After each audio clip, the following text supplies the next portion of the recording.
we will be able to have a better chance of the overall development of our spaces.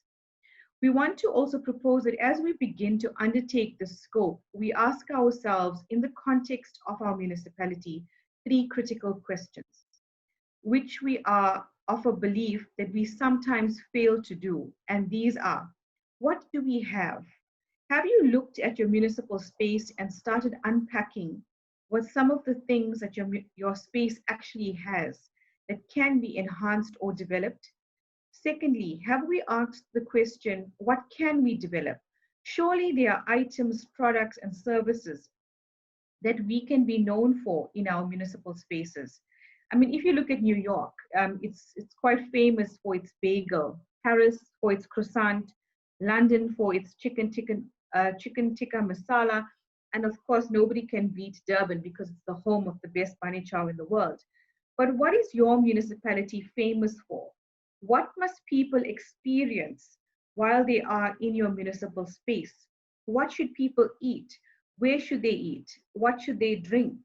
Where are places of interest? What are the tourism activities that you have on offer? What does your municipality produce that no other municipality produces? These are some of the questions that you would work through as a built environment practitioner to establish your municipal identity. This brings us to the final question: who are we? Before you plan and craft a vision for your municipality, which will determine the development direction of your space, it is essential that municipalities go through an exercise where they can identify their asset base. Jan, could I please have the next slide? Thank you. So when we speak of asset bases, what exactly are we referring to? This asset-based approach is developed from the sustainable livelihoods approach, and it aims to unpack all the assets that a municipal space would possess. When we plan generally, we don't always take into account the varied assets we actually possess. Some of these include our natural assets, the rivers, coastlines, mountains, etc. that we have, but we don't usually take full advantage of. In terms of the economic assets, what are products that we produce? What are services and businesses we have to offer? Have we looked at our institutional capabilities and capacities? What we have? Do we have sound leadership? And you would have heard in the plenary session earlier in the introductory remarks that politics is quite a huge factor in the overall development of a municipality. What about our financial assets? Do we have access to markets? What services are offered in the municipal space, and so on? Your human assets would be to look at your population and try and ascertain the skills level, the capabilities, and the range of activities that your communities can partake in, and a range of other human capabilities. Your geographical assets will then refer to your location, perhaps, as the municipality, and also look at your location in relation to other regions, business routes, transport hubs, and road networks, and things like that. Please could I have the next slide? In KZN, we have developed the concept of a municipal investment directory.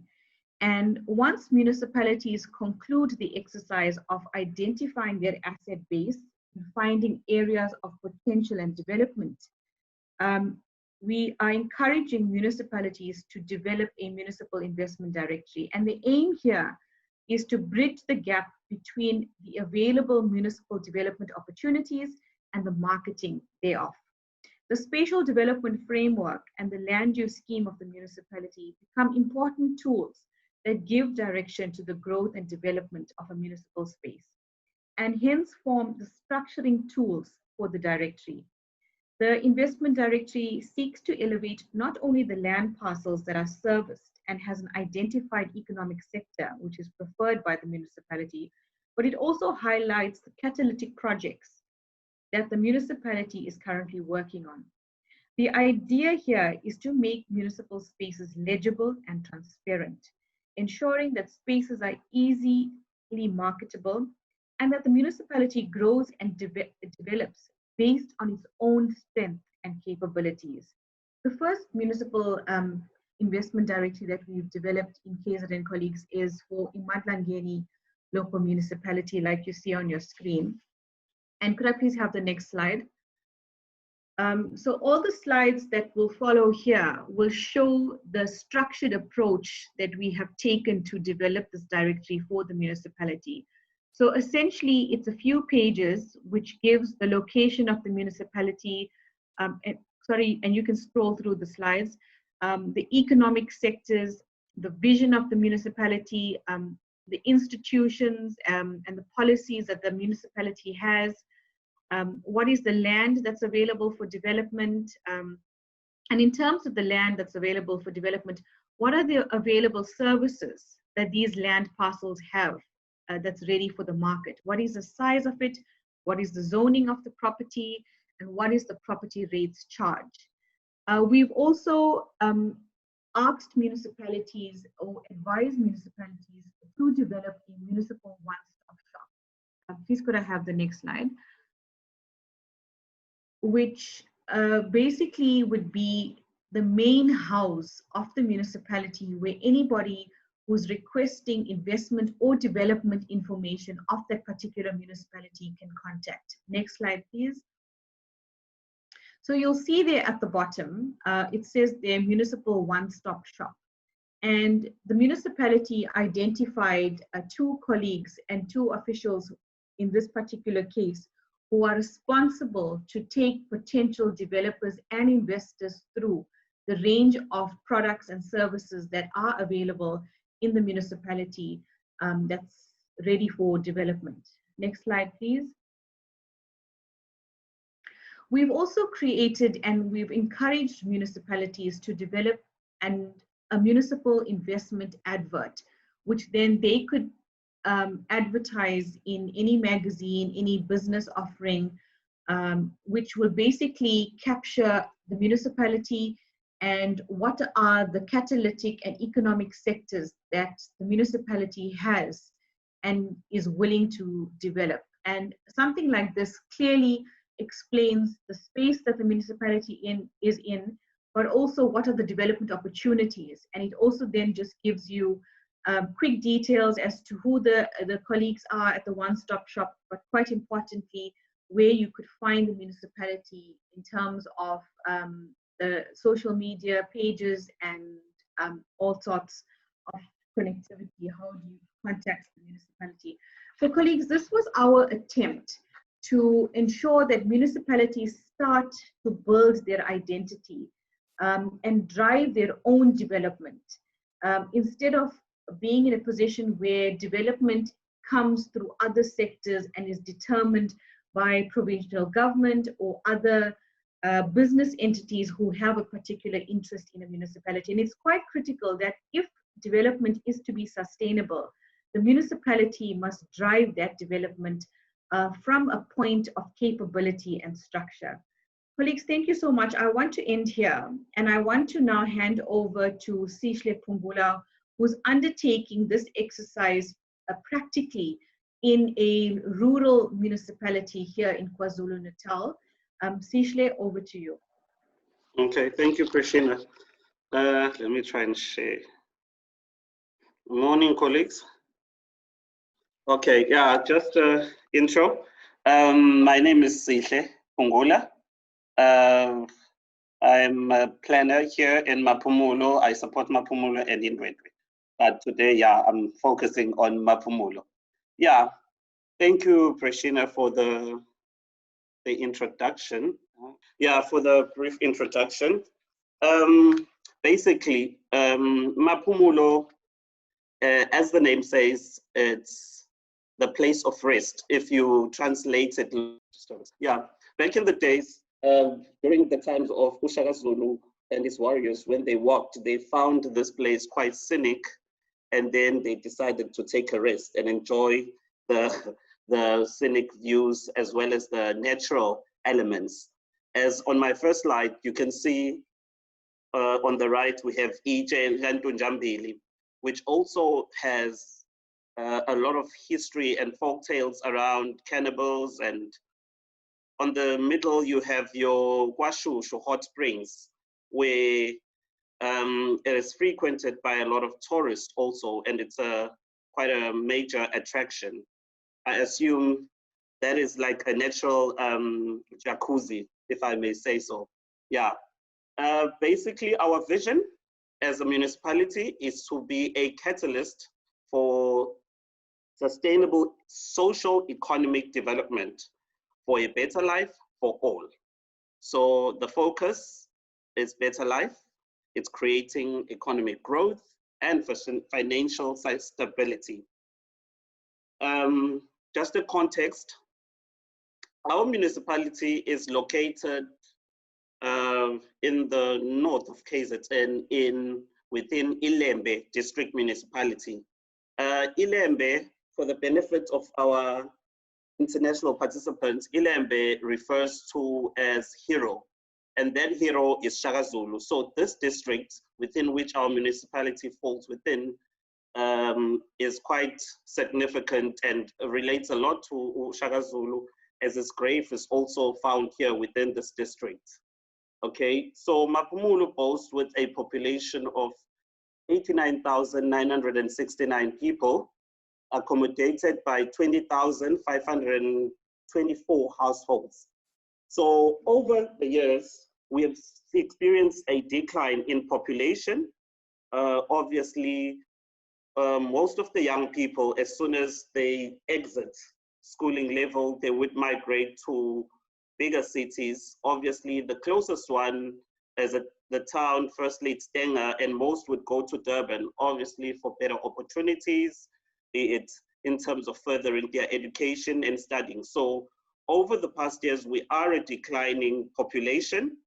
And then this area is also predominantly agriculture in character, as agriculture is the main economic activity.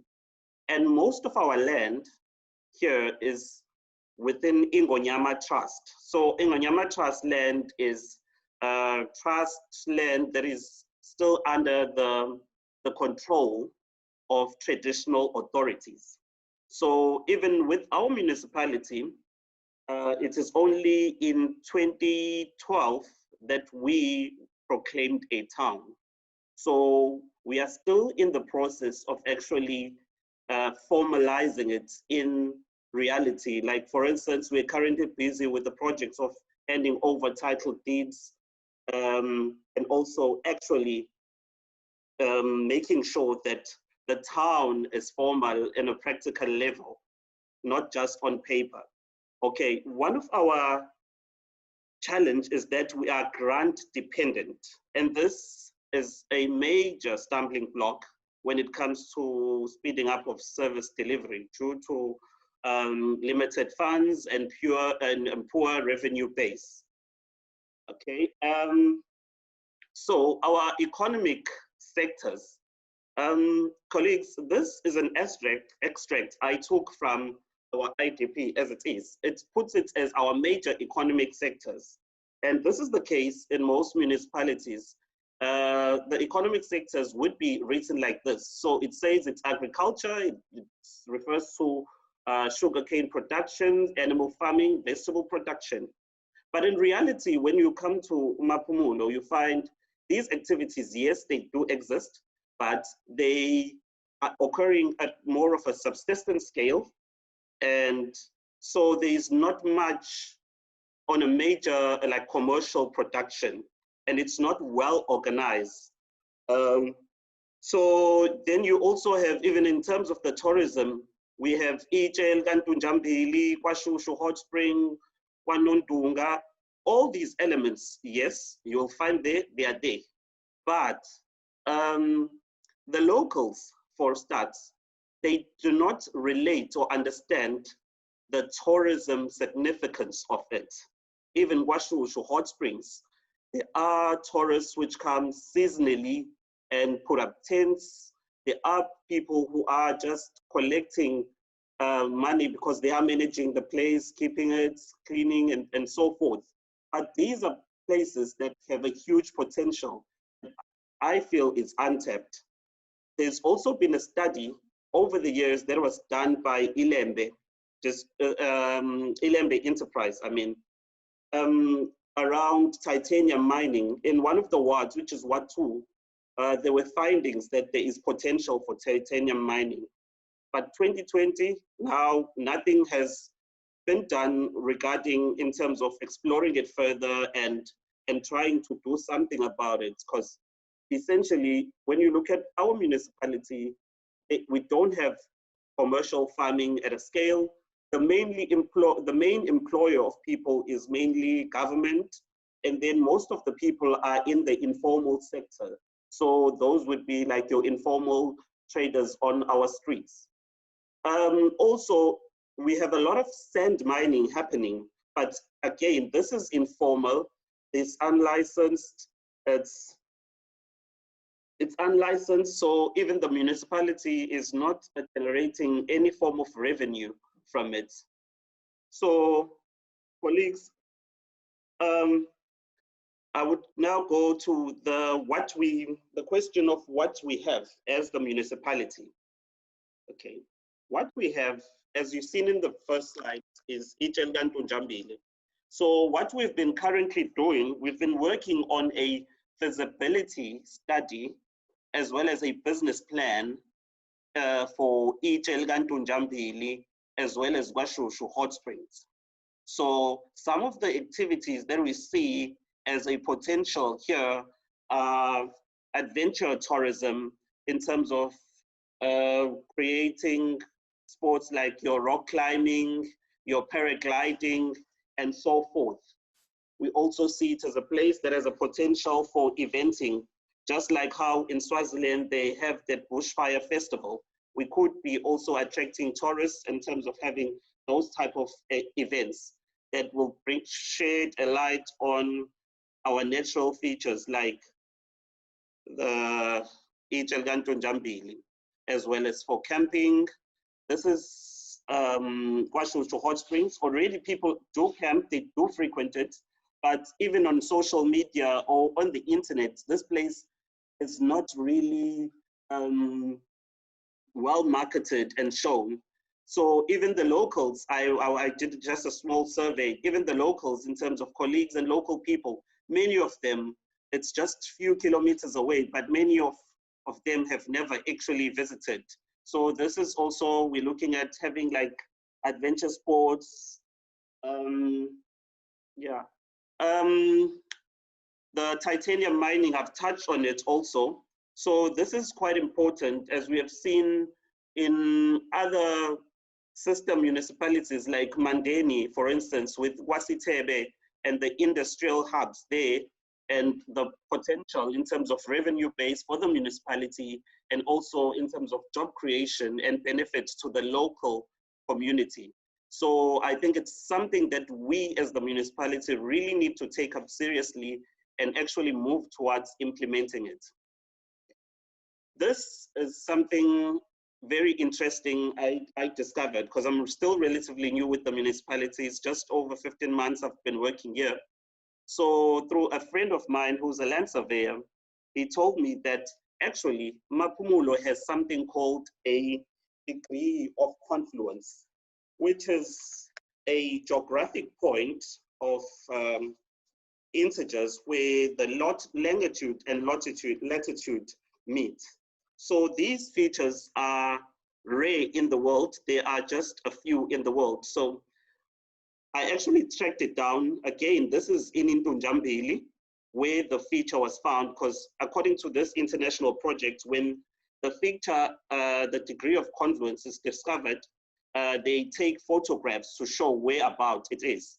So one of the ideas was, if we as a municipality could create something like a photo frame, which they have in places like Cape Town and various other areas that are tourist attraction, where it's written the actual coordinates, and then you would take up a snap there, a picture, and at the background you see a scenic feature, which is Table Mountain. For us, it would be our beautiful mountains like the Sabuyazi. We also have something called a champion tree. This is excuse my my botany jargon, it's called the Ficus sycamoris. I'm not sure if I'm pronouncing it correctly. So this is one of the also the unique features, which we are also featured in a publication called the Champions of South Africa. So this tree is also within Maphumulo.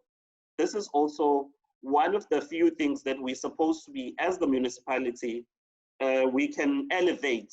So as a landmark, even when you would go to our website, our branding, this tree should be one of the things that we're really making sure that we are putting it out there, that is there. Because essentially, colleagues, when you come to Maphumulo, you would not just come to and see Njambili, or just come for one thing like your hot springs.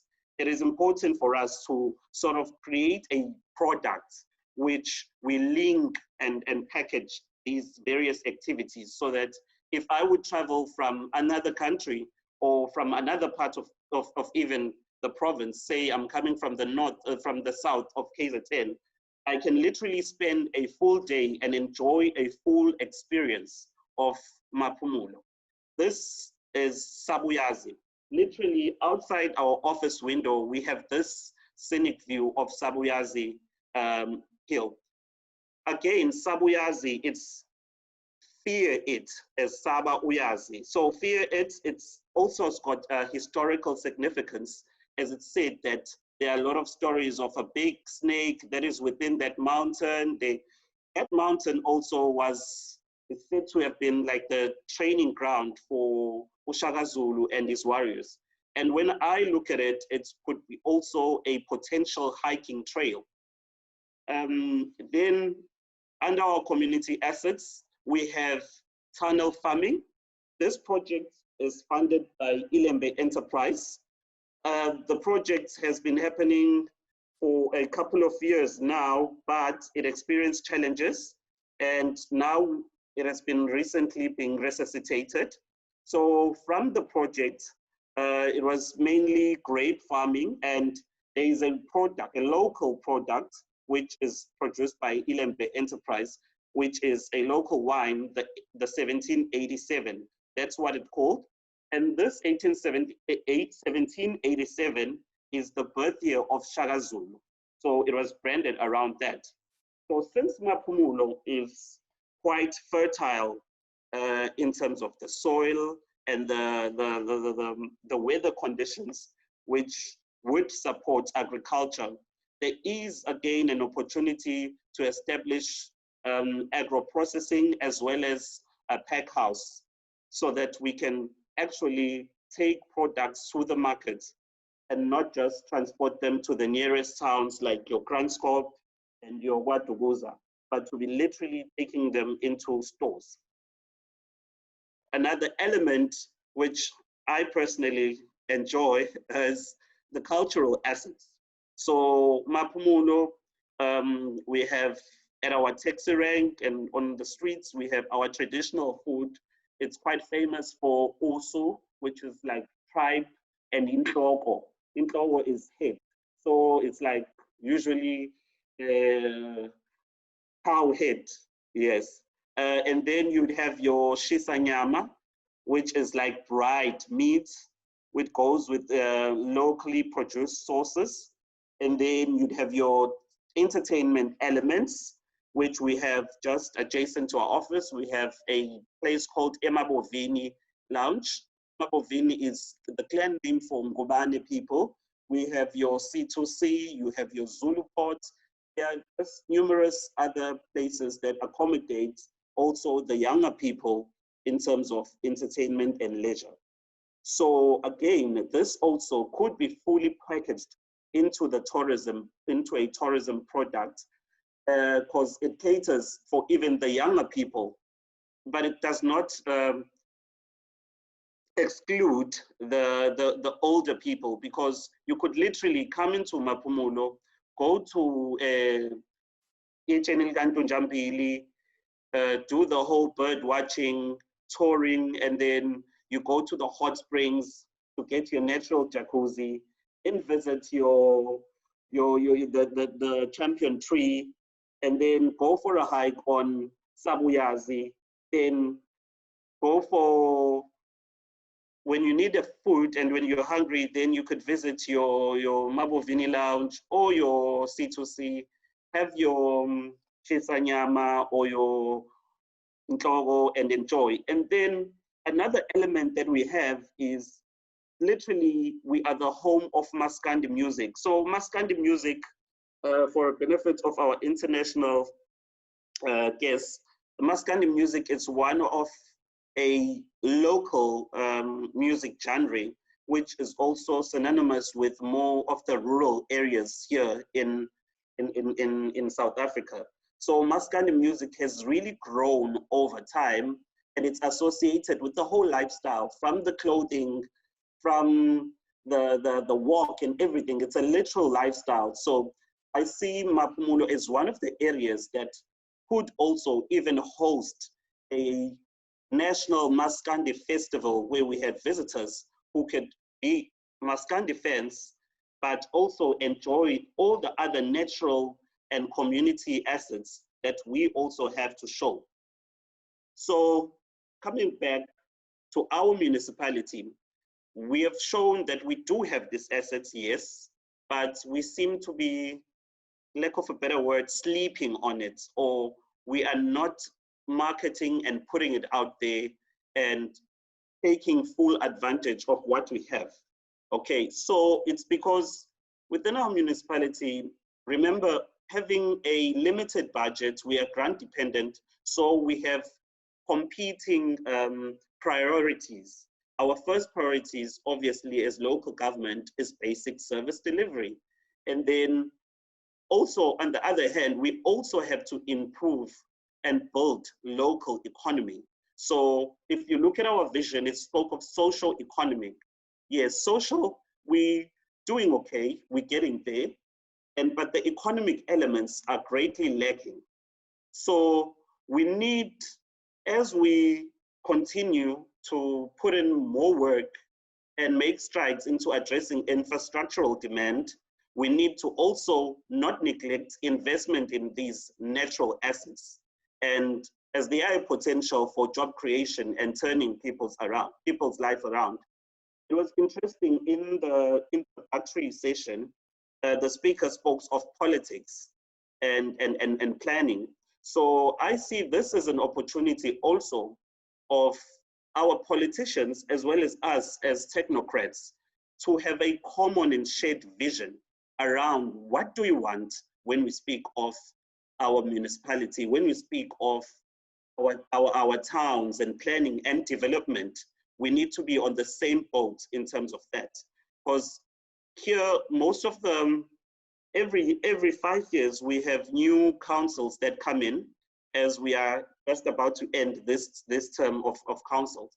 Each council should actually commit themselves in terms of the visioning process and say, what do we want to achieve at the beginning of the actual council? Because 5 years is quite a long time.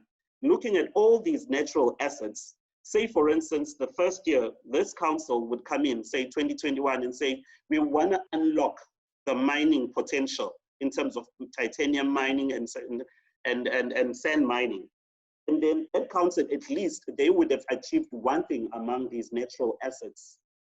So that is quite important, that both the administration, because we cannot squarely point a finger at our politicians and say, no, they are focused on just building houses and other things. We need to both meet each other halfway.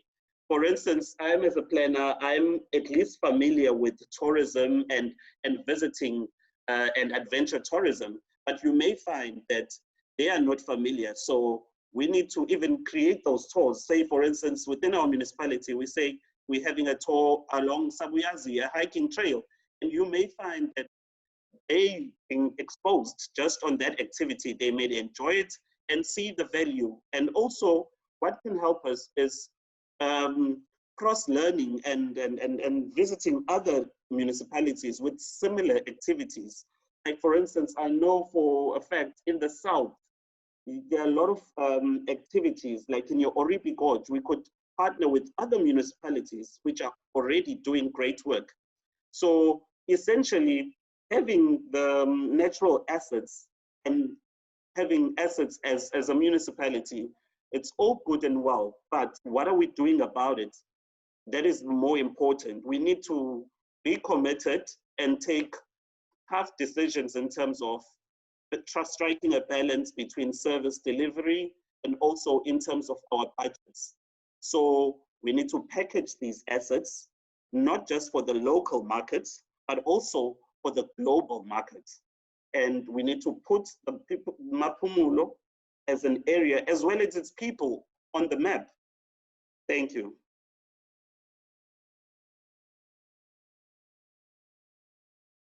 Sihle, thank you so much for the presentation and for giving us some perspective as to how rural municipalities have an immense amount of assets and opportunities, but also reflecting on the challenges that we don't often market these spaces or develop these spaces to their full potential. Colleagues, I want to open up obviously for some discussion and debate and dialogue around what we've presented to you. Do you want to possibly share perspectives as to how this kind of work is undertaken in your municipality and shed some light and share some experiences? Or if there are any questions, we're quite happy to assist. I'm quite interested to see how others and other municipalities undertake this exercise. Hi, can I ask a question? Yes, please, you may. Hi, my name is Joe Mavuso. I'm in Pretoria. I'm a local government practitioner. Hi, Joe. My question is, when we are unlocking a municipality identity, in looking at who are we, what elements go into investing into the employees as part of the assets of the municipality, into their development, into their proper recruitment, so that they contribute into unlocking these assets of the municipality in a wider context. But my second question is to the last presentation on Maphumulo. From the presenter's last comment on the municipality sleeping on this, because it looks like there's no value in all this beauty, all these assets that are there. Are these not part of the, are they not in the IDP plans, or much more stricter on the SDP, so that they are then funded and begin to unlock all this so that the municipality can then have returns? Thank you.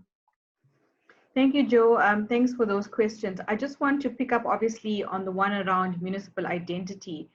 And I must state upfront that this exercise is conducted looking outward. It's not an exercise where we are looking inward and trying to build the identity from the institution perspective.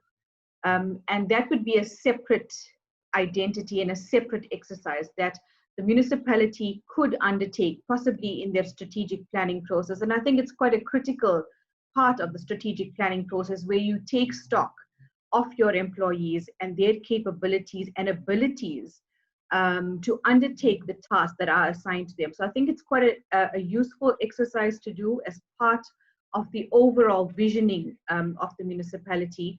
But this particular exercise and this particular investment directly looks out into the municipal space, looking at the built environment, looking at how the municipality could develop key factors or key nodes within its space to bring in development. I hope that answers you. And then Sihle, do you want to pick up on the second one? Yeah, thank you, Prashina. Mr. Mavuso, the thing is, in my presentation, I did point out that I took an extract on purpose, like it was the fourth slide from the IDP, because most of our IDPs, firstly, they would say the economic sector, already it should rather read as potential. This is most municipalities. A lot in our IDPs, it's written as it exists, rather than just stating that it's potential. And then these projects, some of them, they are written, they are identified in the IDP, Like for instance, our champion tree, for years, it's been identified, but then there is no implementation around it. And then also within our SDF, in our CIF, because the CIF speaks of the budgets that are needed to actually unlock these projects. Then when it comes to the budgeting process and the municipality, then that's where there is a disjuncture.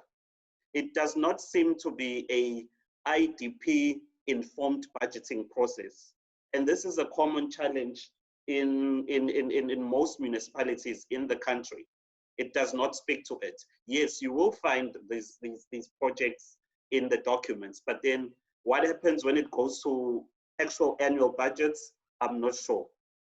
Hence, I said in my last slide, it is very important to go the extra mile in terms of bringing our politicians on board to see things through the same lens as us and building some sort of a common vision, because then that's where we will play a balancing act. All right, great. Thanks, Sishle. We do have, let me just look at the chat quickly. Hi, Gerard. Nice to see you again. And Martin from the Winter School. Let me just try and read through. Okay, great. So look, I'm looking at Gerard's comment. He's saying that municipal identity is a huge struggle for multinodal cities like Ekurhuleni, which is made up of 9 distinct towns, each with a CBD and a history greater than 100 years. After 20 years as a metropolitan city, this is still a big issue. And we're going to get to that. And Martin is saying, I would be interested in hearing more about institutional arrangements within the municipality towards rolling out the identity strategy. Okay, so Gerard, if we look at, and I wish you would just share with us a little bit more around the identity for a metro like Ekurhuleni, because obviously there's a range of identities. You know, when you think of Ekurhuleni, the first thing that comes to me is OR Tambo, you know, and the kind of industrial feel that you get around it. And that's how I know Ekurhuleni. And yes, you're most certainly right. And I think that with a metropolitan, it's slightly more challenging to develop these identities. But I think the approach that we've put forward is really for municipalities that are, I'm not going to say mostly rural, but are struggling to kind of get their rhythm together and are struggling to package their assets. You know, when a metro, I mean, we can't even compare a rural municipality to a metro because there are vast differences. But I think when you have unused spaces within a metropolitan area, and you do get those, you get degraded spaces, you know, parts of the inner city that are sometimes run down. And then in instances like that, you would possibly want to adopt an approach like this, which is looking at, okay, what was the identity of this particular area? What is the identity of the neighboring areas? How do we now rejuvenate, revitalize this particular part of the city? So you would look at it from a different lens and not discard the approach completely. So thank you so much for that comment. Martin, certainly the institutional arrangements towards rolling out the identity strategy is something that municipalities are also working with now, because ideally you have to have an employee or somebody who's earmarked in that municipality to kind of head up who is responsible for bringing investment into the space. And I know that there's often this kind of debate in municipalities, you know, are planners responsible for bringing in investment? Is it the local economic development office? Is there an investment office that does this kind of work? And here in KZN, there is a district development, what are they called? Like district agencies, investment agencies that have been set up to bring in investment into the district municipalities. So certainly there would have to be institutional arrangements and a decision taken by the council as to who is responsible, who can we delegate this function to, and give this responsibility to actually going out and building up our identity so that we take it out to the world and we take it out to other municipalities and provinces. So thank you so much for those comments. Sishle, I don't know if you want to add any on these comments here. Yeah, no, I'm covered for now. All right, great. Colleagues, I'd love to hear from the international guests. You know, how do you look at municipal identity in your local governance space? How does it work? How does investment work? How do you bring in investment? How do you package your products and services? So if you could maybe take a couple of minutes to share with us your experiences.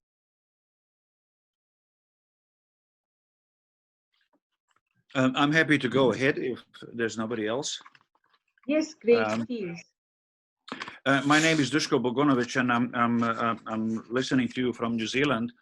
I'm a member of ISACARP, and I currently chair the scientific committee, and I'm a member of the board. So, in a way, I feel the pressure to say something on behalf of the scientific committee and the society. And obviously, I can offer this sort of international perspective. I have watched both presentation. Thank you both, Prashina and Shikle, on these succinct and really well-pointed presentations. I have to say, although I am a planner of some 40 years of experience, I have not actually seen this angle before. When I heard the title of your presentation, I understood that this is the municipal assets means the assets of the public sector, like infrastructure, or or the town hall. But actually, you're talking about all of them, everything that the full inventory of social and economic aspects in a community. So that obviously is the proper definition. So I appreciate that clarification. The issue of identity is really important. And I'm wondering, if you want me to offer an international perspective, I'll tell you what, I've never heard of this place before, of course, and you don't know probably the name of the place where I live in New Zealand. The world is big. So if you want to address national, continental, or international markets, I'm afraid the message has to be simplified. It's got to be shorter, it's got to be more succinct, and it has to carry something iconic. If you give a whole inventory of all the assets you have, that will be a long list. Most places have a lot of assets. So I'm afraid it has to be simplified for the sake of this era of media in which we live and the global competition between municipalities. It has to be something simple, iconic, memorable, really distinct, quite kind of fascinating, visually attractive. I'll tell you honestly, the part of the presentation, Sikle's presentation, which is very thorough, and obviously he has given us a full inventory. You know what I remember? That tree, the ficus, the Ficus sycamorus. It looks like a gorgeous tree. It's very beautiful. I know other places have trees, but that seems to be an unusual tree. And tree is an ancient symbol. There's something archetypal about it. So it is a powerful visual image. So I guess my plea is for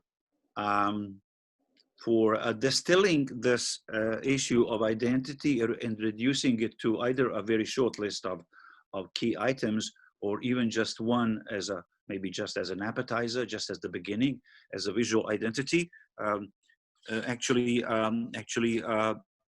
Sikle mentioned branding and packaging. So yeah, we are in the era of marketing. We have to brand places, we have to package stuff. Well, the packaging actually itself, on the surface, it may be superficial, but the packaging itself is important. So my advice is make it more attractive visually, simplify it, and give it some particular iconic identity in order to, that is the bait, because after that actually comes the full story of what the real assets, the full inventory of the assets of the municipality is. That will be my contribution. Thank you. Great, thank you so much. I think you know, you've really covered us in terms of the branding and packaging, because that is really the message out of it here. If you look at South African municipalities, and I just want, obviously there's a bias towards the KZN, Kwa-Zulu Natal municipalities, which are predominantly rural. You know, we haven't packaged and identified our assets as much as we need to. And the only way we could find out these iconic spaces and places that we could promote and package to the world is if we do an exercise like this. And while it might seem now that we've got a range of asset classes, it's just an exercise that encourages municipalities to just dig a little bit deeper. So once you've formalized your institution and your institutional capabilities, there are communities that you serve that are looking for more development, more employment, because we are dealing with higher unemployment rates, increased levels of poverty. And one of the ways we are suggesting to kind of make yourself a little bit more attractive and your space a little bit more attractive is by going and doing that exercise for yourself as a municipality, instead of saying, I don't have, I don't have, I don't have. But you possibly have quite a lot if you've just done this very simple scoping exercise to say, well, you've actually got quite a few things that you could use to build. You know, we don't even tend to look at sometimes the human assets of a particular place. Sometimes, especially now with COVID, we've seen a large parts of the population that live in cities, who are employed in cities, now having lost their jobs because of retrenchments and you know, companies that are closing down because they can no longer cope with the financial costs of their staff. And we are now seeing a trend where we are experiencing urban-rural migration. So where you would normally have rural-urban migration, where people leave their homes in rural areas to go and settle in urban areas to take up job opportunities and opportunities to study and improve themselves, are now having to leave their apartments, for example, in Joburg, and have to move back home to Mapumulo, for example, I mean, a rural municipality. And that person is possibly coming with a highly skilled skill set and capability and ability. And, you know, if you are not aware of who is in your space, how would you capitalize on that? You know, so I think what we're trying to do is try and open up this debate and this dialogue to say, well, you really need to look within yourself to find what you have, because you possibly have quite a bit that you're kind of ignoring in this development process. So that's the idea, you know, that we've come with, and what we are trying to put together here. So thank you so much for that. Christina, can I come in? Yes, go. And also, I think for us, you know, and especially local government, the first excuse we always make is the lack of funds. But look at now, it's COVID, and we are connecting, you know, just on a platform online, especially when it comes to the actual packaging. You know, wherever we visit, we take photos and we put them on Instagram, on Facebook, and we should be using that already to say, hey, look at us, we're here. You know, I remember the first meeting we had with Prashina when she was introducing the whole concept. I told her about the degree of Confluence, and she was excited, and then she decided to tweet it on the Salga page. So it's small things. We can start with small things to generate that attention and idea, especially with the natural elements, because they are unique. Say on that tree, the champion tree, it could be like a label, and everyone would want to say, I have a photo, I've been on the or next to the champion tree, or I've been next to on the degree of Confluence. It's small things like that, but then that we could use as activity. It could be even a team building exercise where the executive of the municipality with a few community members, they go for a hiking trail on Sabuyazi. Just something as simple as that. And then we could build on it to formalize it as time goes on. But we can't just sleep on it. Thank you, Sigla. I agree, and Prashina as well. I think this reverse migration now, the flow from the cities back to the rural areas, that I agree with you, that is an amazing opportunity. There will be, these people will bring skills with them and new attitudes and maybe you know, a different perspective on the local assets, and we'll see actually the potential better than those people who had stayed in these rural areas. So it is a fantastic opportunity. I agree. Great, thanks.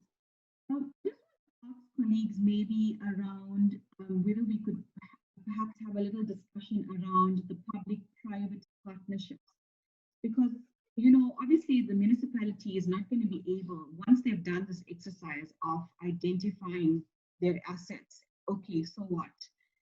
And we've packaged them. But what about inviting the private sector to come on board and develop certain iconic projects or nodes within this asset classification? So if there's anybody out there who has a little bit of experience around how do we make this attractive for the private sector and how do we bring them on board, because we certainly need them in the overall development of space. So if we could perhaps have a chat around that and maybe something to think about. I see there's a comment in the chat box. Okay, and I'm just going to go through that.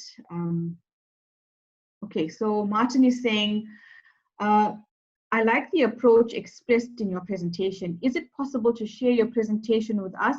Yes, Martin, definitely you'll get the presentation. They will come through from the ISOCAP side.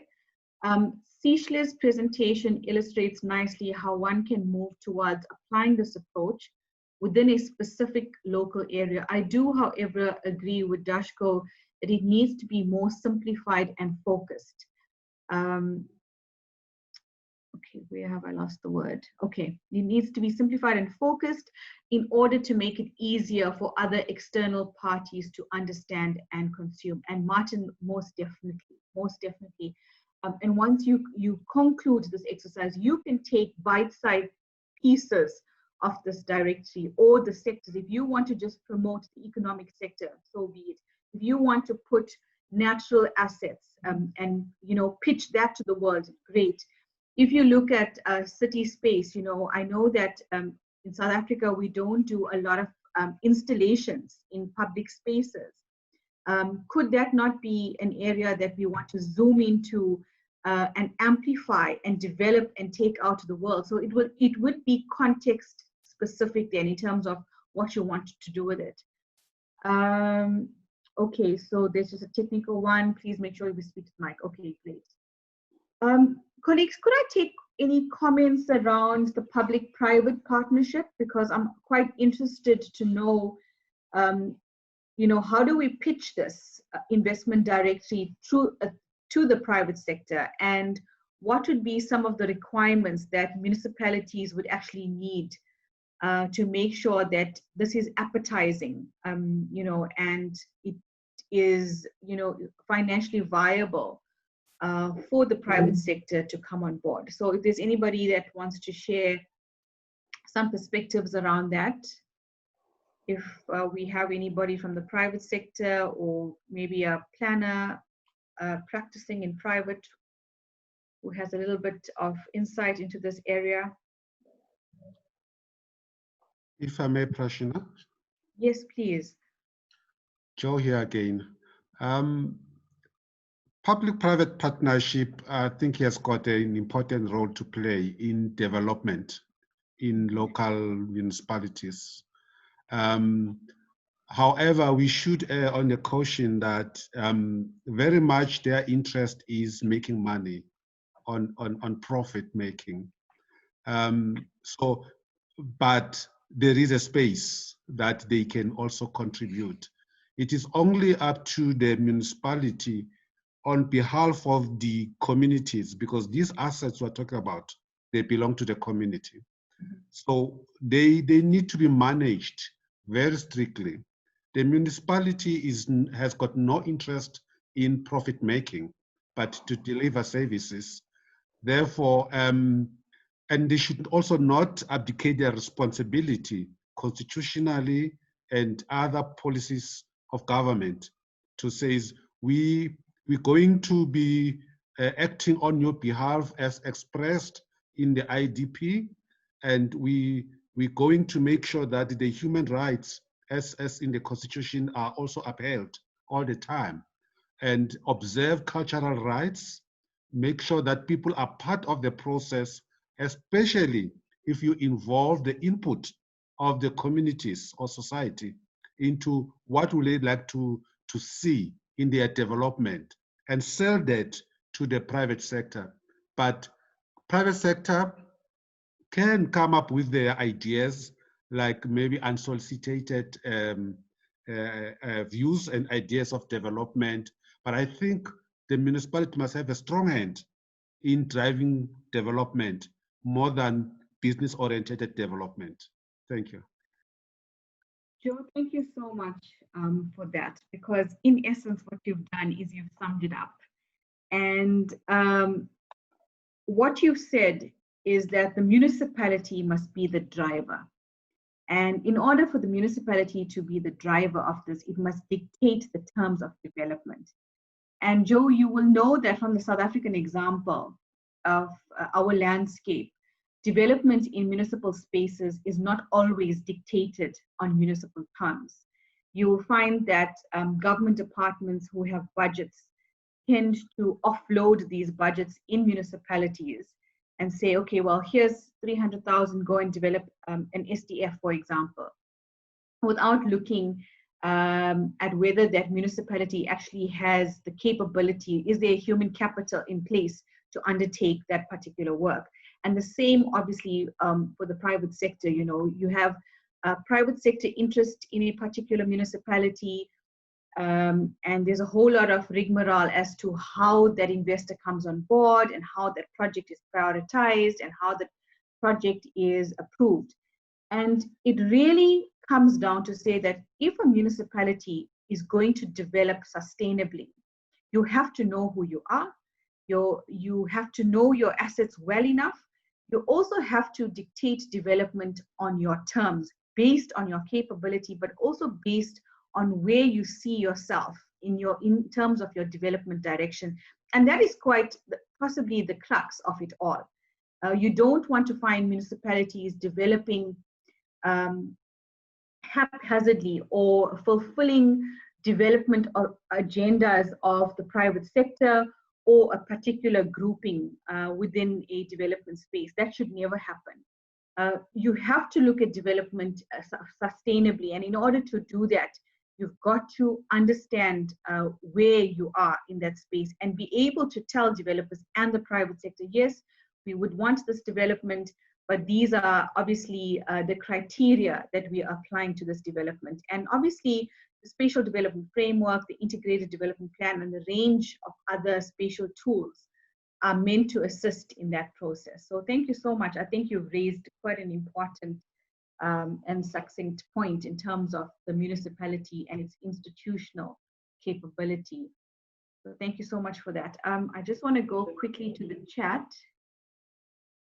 All right, Gerard is saying, shouldn't the very nature of municipal identity be a public function? I'm not sure that public-private partnerships would be the ideal tool, unless perhaps there's some specific privately owned asset. Let's use the Wombats Resort in Bella Bella as an example, where the identity of the area is linked to that resort.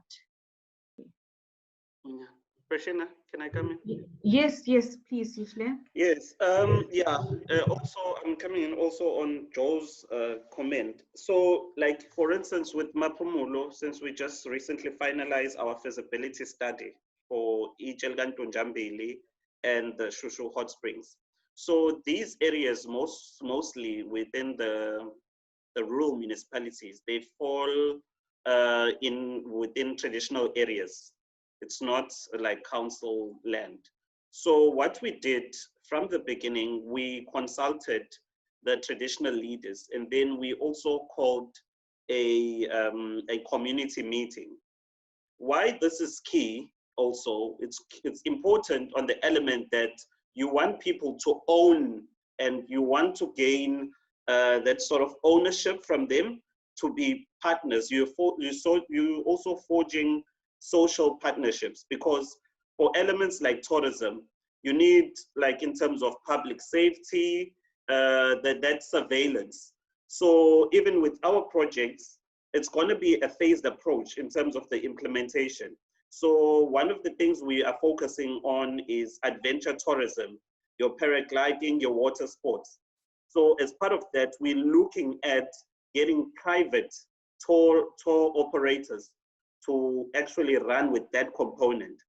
But because we won't get the funds all at once, or investors, so we're looking at the accommodation element. We're looking at partnering with local people, for instance, using their rondavels to accommodate people overnight for those number of days.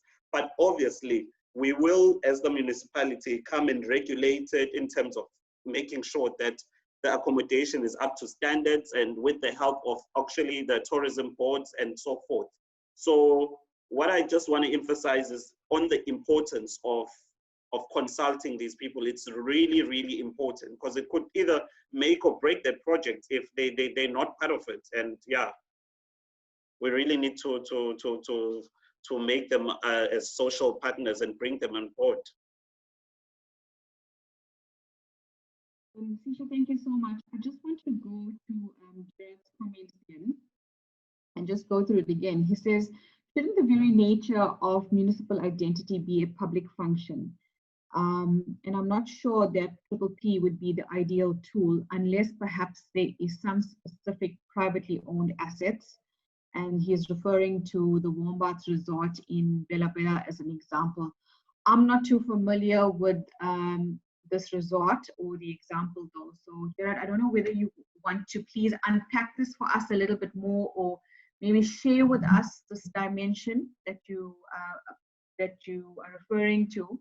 But I do want to pick up on what Gerard is talking about when he's referring to public function. And that, essentially, obviously, is quite a critical aspect to development as a whole. How do you actually consult the communities? Do the communities actually drive development?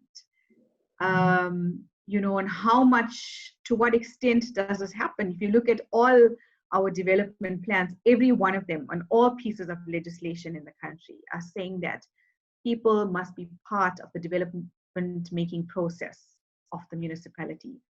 And we know that, you know, it's not an area where we fared well in, and there's testimony to that. And what worries me more is that during the pandemic, we've obviously seen development plans and development applications come to a complete halt because the municipality is unable to undertake the public participation process. So how do we actually get everybody on board to drive development? I mean, the communities are a large part of development. So could we maybe have a little discussion around the public and communities and how they influence development at local level from colleagues? I don't know, Sisha, if you want to add perhaps. Yeah, Christina, that's quite a tough one, eh? The public participation. Yeah. It's even tougher now with COVID situation, because as technocrats, we would always cite the amount of time and energy it requires. And also, obviously, time equates to resources, you know. But also, it's an opportunity that we need to find innovative ways. You know, I have a council item, a MENCO item that I'm supposed to be presenting. It's around us having a public notice. It's something as simple as that. I realize with our municipality, even more now because of COVID, we don't have an official public notice. So all our public notices are on municipal premises. So that's your community halls, which now people are not really going to community halls because there are no gatherings. And then it's in the municipal offices. Even that too is quite restrictive. So we've identified our local retailer, so which is Spar. And we realized that even in the presence of this pandemic, but people are still going to the shops. And that's one place that almost everyone will go to at least once a week. So it is as an opportunity. But look at it, if it wasn't for COVID, we were sleeping on that too. We didn't see it. So I think it's an opportunity to be innovative on how we do it. And we need colleagues to come up with new ways of doing it, because it's really needed that we consult people. And also the consultation element, it's not for us to package things and just say, oh, this is what we're presenting, and we're showing them already a full document in draft phase. Sometimes we need to take off our academic caps and just say, no, we're going with a blank paper. I remember we had a webinar the other day on public participation and talking about things like open houses. Say you're going with the SDF, just have like a base layout of a map and give people like crayons and things and stickers, and they stick it and they build it upward. Because actually with indigenous knowledge, you can get a lot of information. For instance, speaking about this, Prashina, I'm just thinking, we're busy doing a lot of work around our town development. Since I've been here, it's 15 months, but since we decided to have a profiling process and we were doing actual field work, we learned a whole lot more as the municipality about our town, which we also live in, we use. But if we took the barefoot planner approach and we are there, we're connecting with people, we're understanding now better in terms of what are their real challenges opposed to what are their challenges, what we think they are challenges while we're sitting in front of the computer. So it's all about trying, obviously with practicing safety precautions in terms of COVID, but it's getting into those spaces and actually creating those social partnerships with people. That's where you can actually really get information that will actually impact them, Misha, thanks for that. And for colleagues that attended the public participation webinar, I think one of the important things for us as built environment practitioners is that we took away from that session is that when you're a built environment practitioner practicing in a locality, you have to immerse yourself completely in that environment in order to absorb everything that goes around in that space. So an exercise like this where you are identifying assets is really not an exercise at all. If you are completely and utterly immersed as a practitioner into the space, you understand the ebbs, you understand the flow, you understand the lingo, you understand the languages that people speak, because data is everywhere. And we are in an environment now and in a space where data is everything, and data integrity is everything. And you don't actually need to put in so much of effort, provided that you take, you acknowledge everything around you and all the practices. I mean, the fact that now Maphumulo has realized that people are using the grocery store, and that is where you can access them. It's something that was there all this time. It's not something that's new. But had we immersed ourselves and took note, where do people go? Where do they interact? What information can I collect from this gathering or from this stop? From everybody. I mean, if you look at, I was looking at my Facebook the other day, and I looked at something on Take-A-Lot a few hours before I opened my Facebook app. Was it Take-A-Lot or Superbalist? One of those apps. I was looking at particular items. I think it was Superbalist. And I was amazed to see that as I went through my Facebook, there was a pop-up from Superbalist saying, check out these new hot deals. But everything that they said, check out, was stuff that I had looked at earlier on the webpage. And I thought to myself, is this just me? Or what is going on here? I mean, how is it that what I looked at is now coming up in this feed. And I realized that Google does that as well.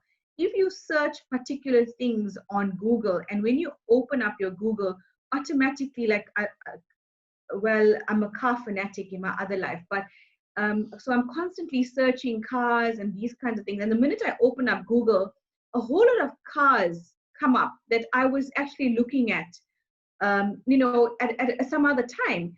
So is that not the ability of data to connect? And I was watching Carte Blanche the Sunday where they were talking about this ability of connectivity, that everything that we do, like Discovery, for example, knows our heartbeat, knows our chronic conditions, knows the way we drive, knows how much of money we spend on fuel, knows the garages that we stop at to fill fuel, and knows how much of money we spend at Woolworths, knows all of that information, and is able to build a profile of who we are and our spending habits, our health, our family. Obviously, if you've got Discovery Medical Aid, you have all that information in terms of your dependents and their medical history.